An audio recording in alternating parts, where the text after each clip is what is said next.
हांटिंग ginseng के साथ dinner पर जाता है, जहां और भी बहुत सारे डॉक्टर्स आए होते हैं। डिनर के बीच में वो बिजनेस की बातें करते हैं और बाद में हांटिंग सबके सामने जिनसिंग का इंट्रोडक्शन देता है और सबको बताता है कि उसका बिजनेस काफी अच्छा है और उसने भी इस बिजनेस में इन्वेस्ट किया है। ये सुनकर सब उसकी तारीफ करते हैं। इसके बाद हांटिंग जिनसिंग से कहता है कि वो फ्यूचर में उनसे बात कर सकती है और गाइडेंस भी ले सकती है। इसके बाद वो जिनसिंग से कहता है कि वो उनका नंबर ले ले और आगे से उनसे बात कर ले। जिनसिंग इससे बहुत ज़्यादा खुश हो जाती है। लिली मिस्टर जाओ के साथ डेट पर होती है और उसे हेल्प करने के लिए थैंक्स बोलती है, लेकिन वो कहता है कि उसने बस वही किया जो जरूरी था। डिनर करने के बाद सब चले जाते हैं और जिनसिंग कुछ सोचने लगती है। हंटिंग उससे पूछता है कि अब वो क्या सोच रही है। तब वो उससे बताती है कि पिछली बार जब वो यहाँ आई थी वो बस वही सोच रही है। हंटिंग उससे कहता है कि उसे बस टेक्नोलॉजी के बारे में पता है, ना कि लोगों के बारे में, और उससे बताता है कि पिछली बार मिस जैंग उसे यहाँ लेकर आई थी ताकि वो क्लाइंट को इम्प्रेस कर सके।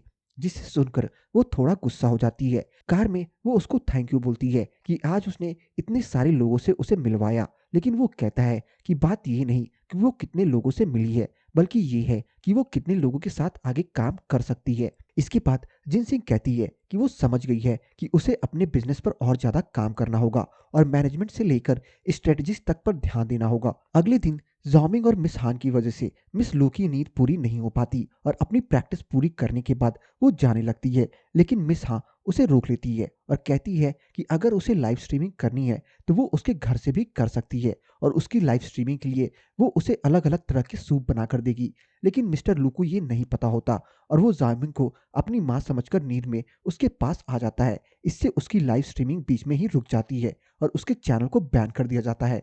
साओमिंग इससे बहुत गुस्सा होती है और अपने घर चली जाती है। न्यू ईयर आने की वजह से सू ऑफिस में सबके लिए न्यू ईयर गिफ्ट्स लेकर आता है। हांटिंग जिन सिंह से पूछता है कि वो कहाँ है। वो बताती है कि वो अपने ऑफिस में काम कर रही है। लिली की गलती की वजह से ऑफिस में सबको ओवर टाइम करना पड़ रहा है, लेकिन जिन सिंह सबसे कहती है कि वो न्यू ईयर के लिए अपने घर चली जाए और वो काम कर लेगी, लेकिन कोई भी उसे अकेला छोड़कर नहीं जाना चाहता। जिस पर वो कहती है कि उसका घर दूर है, इसलिए वो वैसे भी नहीं जा सकती और कहती है कि वो लोग चले जाएं और वो ऑफिस का काम कर लेगी। सबके जाने के बाद भी वो काम कर रही होती है और तभी उसकी मम्मी का फोन आता है और वो उससे कहती है कि वो घर क्यों नहीं आ रही। जिन सिंह उन्हें बताती है कि वो ऑफिस में कुछ अर्जेंट काम आ गया है, इसलिए वो इस बार नहीं आ पाएगी। उसकी मम्मी पापा उसे घर आने के लिए बहुत बार कहते हैं, लेकिन वो मना कर देती। इसके बाद ऑफिस में हांटिंग उसके लिए न्यू ईयर गिफ्ट लेकर आता है। वो उसके लिए गिफ्ट में पेंटिंग लेकर आया होता है, जिसका मतलब जिन सिंह नहीं समझ पाती, लेकिन वो हांटिंग से कहती है कि वो इसका ध्यान रखेगी और अच्छी जगह लगाएगी। न्यू ईयर पर हांटिंग की पूरी फैमिली साथ होती है। उसके दादाजी, उसकी बुआ और उसकी बहन मिस युआन उनसे मिलने मिस जेंग भी आ जाती हैं और बताती है कि वो अभी चाइना में अकेली है, इसलिए वो यहाँ आ गई। इसके बाद वहाँ मिस हान, जो हांटिंग के दादाजी की बहन है, वो भी वहाँ आ जाती है, वो भी अपने बेटे के साथ। सभी को ये लगता है कि मिस जेंग हांटिंग के लिए आई है, लेकिन वो उससे कुछ नहीं कहता।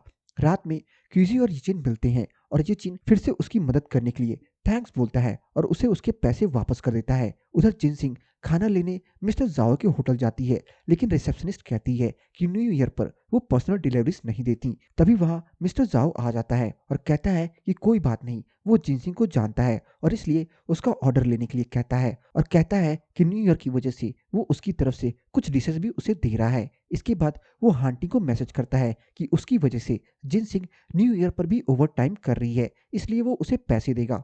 हांटिंग अपने दादाजी के घर के बाहर फायरवर्क्स देख रहा होता है कि तभी मिस चैंग वहां आती है और कहती है कि उन्हें साथ में 7 साल हो गए, लेकिन आज भी वो उससे ज्यादा बात नहीं करता। हांटिंग कुछ कहता इससे पहले ही उसके पास जिनसिंग की माँ का फोन आता है, जो कहती हैं कि जिनसिंग का फोन नहीं लग रहा है और वो घर पर भी नहीं है। ये सुनकर वो परेशान होकर घर से जाने लगता है, लेकिन मिस जैंग कहती है कि वो दादाजी को क्या बोलेगा और मिस जैंग कहती है कि वो दादाजी को बता देगी। और यहीं पे ये एपिसोड खत्म हो जाती है। तो बस आज की इस वीडियो में इतना ही। आपको मेरी ये कहानी कैसी लगी कमेंट सेक्शन में बताना ना भूलें, और अगर आपको मेरी ये कहानी अच्छी लगी हो तो वीडियो को लाइक करके जाना ना भूलें।